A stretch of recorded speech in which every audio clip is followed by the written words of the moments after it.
ಏನೇ ನೀನು ಈ ಮನೆಗೆ ಮಹಾರಾಣಿ ಅನ್ಕೊಂಡಿದ್ಯಾ? ನೀನು ಈ ಮನೆಗೆ ಬಂದಾಗ ಕೆಲ್ಸದವಳೆ, ಈಗಲೂ ಕೆಲಸದವಳೆ. ಮಾಡೋ ಕೆಲಸ ಇದೆ ತಾನೆ? ಎದ್ ಕೆಲಸ ಮಾಡು, ಎದ್ದೇಳು.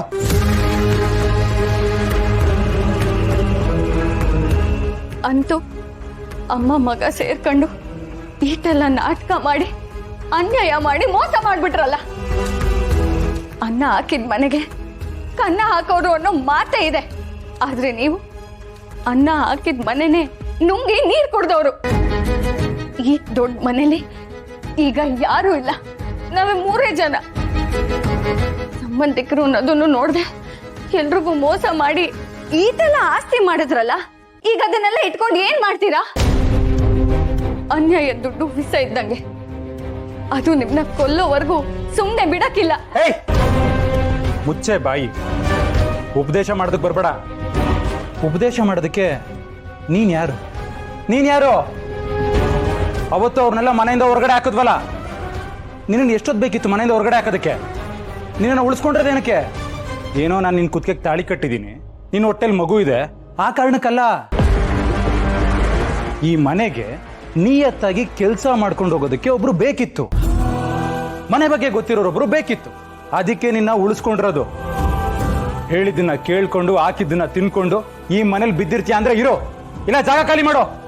ಇಂಥ ಮಾತುಗಳೆಲ್ಲ ಆಡಿ ನಿಮ್ ಪಾಪದ ಕೊಡನ ನೀವೇ ತುಂಬ್ಕೋತೀವ್ರಿ. ಇದೆಲ್ಲ ಯಾವ್ದು ನಿಮಗ್ ಒಳ್ಳೇದಾಗಕ್ಕಿಲ್ಲ ಕಣ್ರಿ.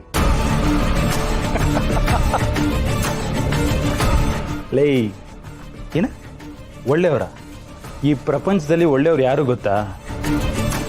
ಇನ್ನೊಬ್ರು ತಲೆ ಮೇಲೆ ಕೈ ಇಟ್ಟಾದ್ರೂ ಸರಿ, ಅಥವಾ ಇನ್ನೊಬ್ರು ತಲೆನ ತೆಗ್ದಾದ್ರೂ ಸರಿ. ನಮ್ಮ ತಲೆ ಮೇಲೆ ಕಿರೀಟ ಹಾಕೋತೀವಲ್ಲ, ಅವರು ಒಳ್ಳೆಯವರು. ಇವಾಗ ನಿಂಗೆ ಹೆಂಗೆ ಅರ್ಥ ಮಾಡಿಸ್ಲಿ?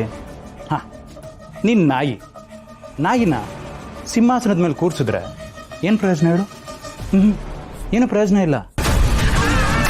ಇವಾಗ ನಿನ್ನೆ ನೋಡು, ಇಷ್ಟು ದೊಡ್ಡ ಮನೇಲಿದ್ಯಾ, ನೋಡಿದ್ರೆ ಎಲ್ಲೋ ಮೂಲೆಯಲ್ಲಿ ಕೂತ್ಕೊಂಡು ಕಣ್ಣೀರಾಗ್ತಾ ಇದೆಯಲ್ಲ. ನಿಂಗೆ ಏನು ಹೇಳಬೇಕು? ನಿನ್ನ ಹಣೆ ಬರನೇ ಸರಿ ಇಲ್ಲ. ನಿಜ, ನಾಯಿನ ಸಿಂಹಾಸನದ ಮೇಲೆ ಕೂಡ್ಸಿದ್ರೆ ಪ್ರಯೋಜನ ಇಲ್ಲ. ಯಾಕಂದ್ರೆ ನಾಯಿಗಳಿಗೆ ನಿಯತ್ತಿರತ್ತೆ ಹೊರತು ಸಿಂಹಾಸನದ ಮೇಲೆ ಕೂರೋ ಆಸೆ ಇರಕ್ಕಿಲ್ಲ. ಮೋಸ ಮಾಡೋ ಕಂತ್ರಿ ಬುದ್ಧಿ ಇರಕ್ಕಿಲ್ಲ.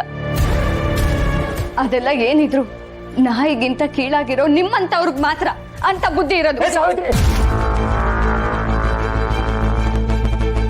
ಅತಿಯಾಗಿ ಮಾತಾಡಬೇಡ.